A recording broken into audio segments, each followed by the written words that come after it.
After 2 divorces, I know all too well what is required to rebuild your life. And today, I'm going to talk about it.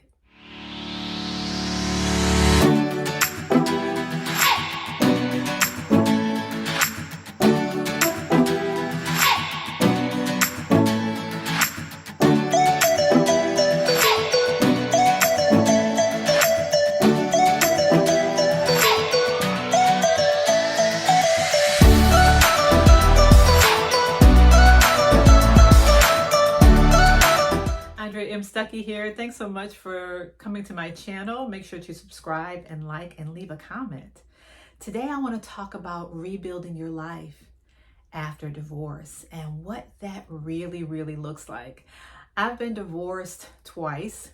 I've been in the coaching space for almost 7 years at this taping.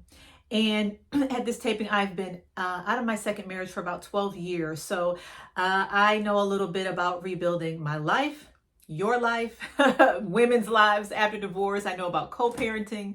I know about being out here in this dating space, if you will. But today I want to share some fundamental concepts with you about what it looks like to rebuild your life after a separation or divorce. Okay, so let's jump on into it. The first thing I want to share is this, is that it is so important that you do not look for happiness in the same place that you lost it. Don't look for happiness in the same place that you lost it. And what I mean by that is, that's a quote, and I'm not sure who wrote that quote. I've read it several times in several places, but here's my interpretation of that.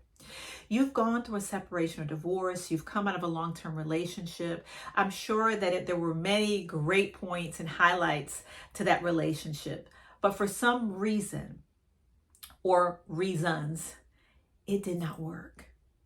And sometimes what happens is when we come out and we're single again after those situations, we're comparing our new lifestyle. We're comparing our new relationships. We're comparing this next chapter of our life with the old chapter. But the first thing is that you're not the same person.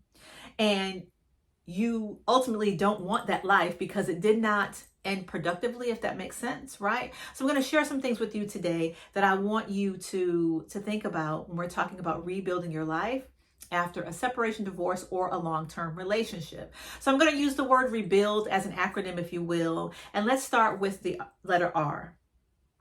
Reflect.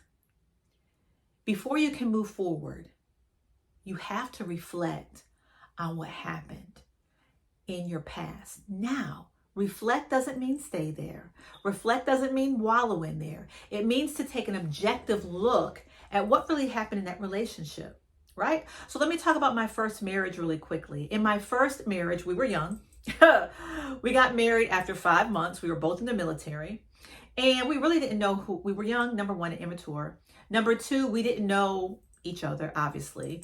And number three, we had no concept to what marriage was really all about, right? And because of those aforementioned facts, we just didn't do things right. I wasn't a good person. I wasn't even nice, to be honest with you, right? And, my first husband was a philanderer. He was a liar. We had a lot of fun, right, initially, but we did not have what was necessary at that season of our lives. We were not equipped to maintain a healthy marriage. Now, there was a point where I think we could have made it, but we made some different decisions. There was infidelity in my first marriage, and that really created a whole spiral out, if you will, of the relationship and the marriage, right? But I had to reflect to recognize what happened in order to learn the lessons in that relationship and not to carry them on in other parts of my life, right? Whether it was the next marriage, that's another story, right? But we have to reflect. Reflection is important.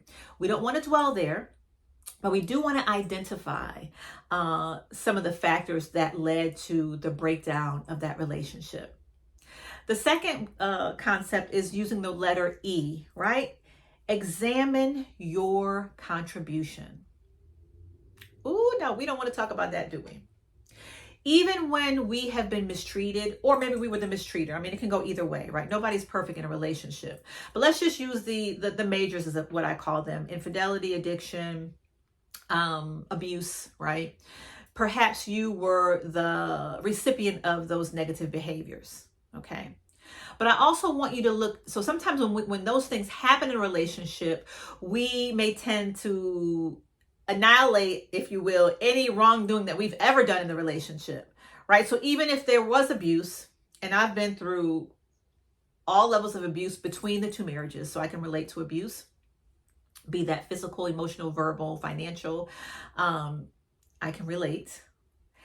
The second thing is whether it was an addiction or infidelity, right? And so as I'm, talking about my first marriage, there was infidelity.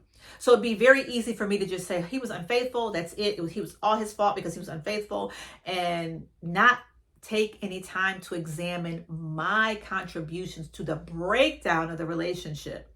So even prior to that infidelity, and let me just be really clear, I'm not saying that my behavior caused his infidelity. I'm saying that our relationship was breaking down at various points in the marriage, right? And so I recognize that, I had no concept of a wife, of a helpmeet, of even being nice. And it's so funny when I look back now. I'm in my 50s now, but in my 20s, I was not really a nice person, not to anyone I was dating. Okay. So let me just be dating and or in that marriage. I was not nice. All right. So I had to examine some of my behaviors as a 20-something-year-old, in that season of my life, and recognize that there were different ways that I contributed to the breakdown of the relationship that ultimately led us to divorce. And infidelity was the major, but there still were other areas in our relationship that I didn't do correctly. I could have done better. Number 3, let's move on to the B, right? Be brave enough to move forward. It takes courage to start over. If you want to rebuild your life, it's going to take some courage. Courage to do things differently, courage to change, courage to perhaps change and find new friends. Oftentimes we lose friends during a divorce, right? Because of family ties or, old friendships and all those type of things, right? So it takes courage, and we have to be brave enough to move forward and to let that past go. Number 4, the U. Unleash the hurts. Divorce is a painful journey. Even when you wanted the divorce, I left my second husband. It was no less painful. There was no less hurt. I had to go and work through that healing journey and process. I had to let go of betrayal. I had to let go of the mishandling, if you will. I had to let those things go, right? And so it's so important that we unleash those hurts, that we have a safe space to let them out. A lot of times we're suffering in silence because we are brave, but we want to sort of pretend, if you will, that we're okay. Right? And it's okay not to be okay. Let me say that, number 1. It's okay to not be okay because you're grieving.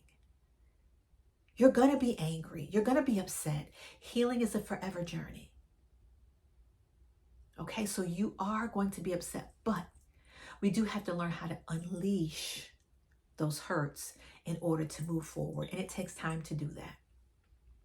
Number 5, invest in yourself. Invest in yourself. Invest your time, invest your money, invest information, invest in information, whether that's books, whether it's an exercise program, whether it's a diet program, whether it's continuing education that you want to change your career, whether it's hire a therapist, a coach, a counselor, whether it is, doing an activity or hobby that you've been wanting to do for years, but you didn't feel comfortable or you didn't want to share it with your spouse, whatever the situation was. You are your number 1 asset. Invest in yourself.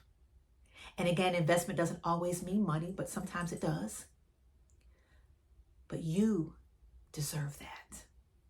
And if you want to rebuild your life, you're going to have to shift your mindset and learn to invest in yourself so that you can continue to grow and change in this next season of your life. The next one is the L. Let go of the things that no longer serve you. Now, that letting go can be physical things. It can be emotional ties, right? We have to learn to let go. And sometimes we're holding on to old traditions, holding on to old negative friendships who keep thrusting us back into the past, right? We are surrounding ourselves with situations or circumstances that we need to let go. We need to let go of how perhaps we were telling everyone yes and being a people pleaser, when we really need to say no sometimes and focus on ourselves and our family and this season of our lives. Listen, a lot of times you can't do what you used to do.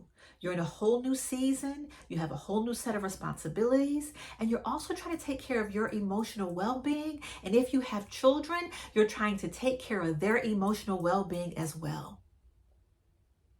So you have to learn how to let go of the things and or people that no longer serve you. And then lastly, let's talk about the D in rebuild.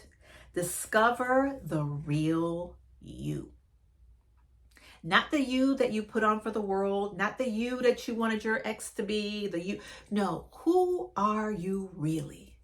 What is it that you really want? What have you always been wanting to do? What part of your personality have you been stifling down that you need to come forward and be authentic with? It can be your dress style. It can be your career that you've always wanted to do one thing, but based upon your family or your spouse, you were doing this other thing.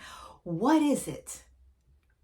It is time to discover the real you, and you deserve that. This is a new season, a new journey, and yes, it's challenging.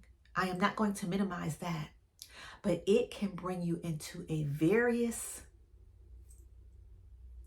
fulfilling part of your life. You'll learn so much more about yourself. And I'm not saying that I'm anti-relationship or anti-marriage. At this taping, I'm currently in a relationship. Okay, I have not remarried, but this taping, I'm currently in a very beautiful relationship, actually. Right? So I'm not saying that. But you need to give yourself the time and space to discover yourself first before you move into any other relationships, number one. But so that you can discover what it is that you want, and you can begin to take the steps to receive that in your life, because you deserve it. So again, I'm Andrea M. Stuckey, the divorce liberator and your favorite divorce coach. Listen, I've just been sharing with you how you can begin to rebuild your life after a separation, divorce, or a long-term relationship. Listen, I'd love to hear your commentary. Please drop a comment below. Even say hi. Let me know if you've been separated or divorced, or how long you've been separated or divorced, or if you're challenged with something, right? If you have a question that you want me to answer via video and reply to you, you can definitely send me a question at askdivorcecoach@gmail.com, askdivorcecoach@gmail.com, askdivorcecoach@gmail.com. And listen, make sure you like and subscribe to the channel, and I look forward to seeing you again. Have a wonderful day, and I'll see you next time. Bye.